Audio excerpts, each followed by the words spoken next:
the dignity to the dead person is paramount.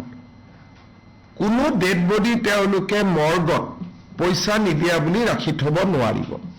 টকা পইচা যি আছে তেওঁলোকে সিভিল কেছ কৰক, কিবা কৰক, টকা উভতাই লওক, কিন্তু ডেড বডি হিউমেন ডিগনিটিৰ কণ্ট্ৰেৰী হয়।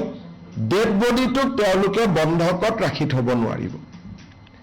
ইয়াৰ কাৰণে আমাৰ কেবিনেট মেমৰেণ্ডাম সহি হৈ যোৱাৰ লগে লগে এইটো তেওঁলোকৰ যিকোনো গাৰ্জেনে যে মোৰ ডেড বডিটো 4 ঘণ্টাৰ ভিতৰত মুকলি কৰি দিয়া নাই বুলি ক'লে গাৰ্জেনসকলে 104ত ফোন কৰিব পাৰিব বা লোকেল পুলিচ ষ্টেচনত ফোন কৰিব পাৰিব। পুলিচে গৈ ডেড বডিটো লগে লগে ৰিলিজ কৰি দিব।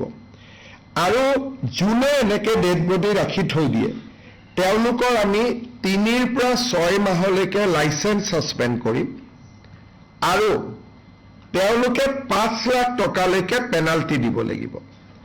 আৰু যদি তেওঁলোকে ৰিপিট অফেন্স কৰে তেতিয়া আমি তেওঁলোকৰ নাৰ্ছিং হোম বন্ধ কৰি দিয়াৰ ব্যৱস্থা ল'ম।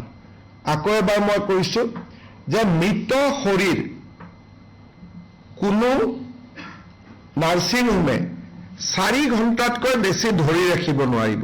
বোলে মোৰ ল'ৰাজন আমেৰিকাত আছে, আহি পোৱা নাই, সেইকাৰণে মই ৰিকুৱেষ্ট কৰিছোঁ নাৰ্ছিং হোমত যে মৰ্গত ডেড বডিটো কিছু দেৰি থৈ দিয়ক, বেলেগ কথা, তেনেকুৱা কেতিয়াবা হয়। কিন্তু মই পেমেণ্ট কৰিব পৰা নাই, ঘৰৰ পৰা পইচা লৈ আহক, তেতিয়াহে ডেড বডি এৰি দিম, এই কথাটো নহ'ব। পইচা আপুনি দিব আছে, আপুনি চিভিল কেছ কৰক, মানি কেছ কৰক, যি কৰক, বেলেগ ব্যৱস্থা লওক, কিন্তু মৃত শৰীৰটোক পণবন্দী হিচাপে ৰাখিব নোৱাৰে। It cannot be a hostage. Dead বডিটোক আপুনি ধৰি ৰাখিব নোৱাৰে।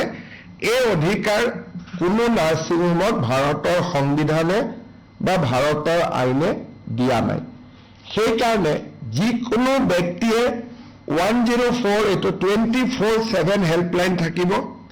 104ত ফোন কৰিলে 104এ লোকেল থানাক জনাই দিব আৰু ডাইৰেক্টলি লোকেল থানাত